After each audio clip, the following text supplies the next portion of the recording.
Ayan guys, ang binigay sa akin, kalahating pipino at saka mga saging. Ayan. Ayan ang bigay sa akin ng suki ko guys. Madami kasi siyang prutas, galing siya ng Balintawak, namili. Ayan, dahil na over, hinog na, pinamimigay niya yung mga prutas. Ayan guys, mga free na rin sa kanila yan.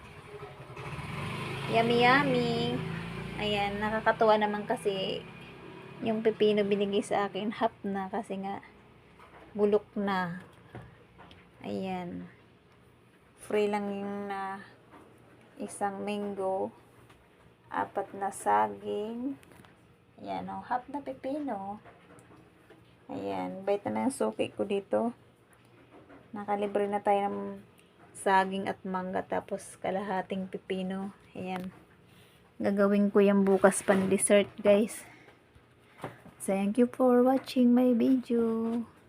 Good evening to all. Ayan, maraming salamat sa panonood nyo sa aking video guys. Thank you so much.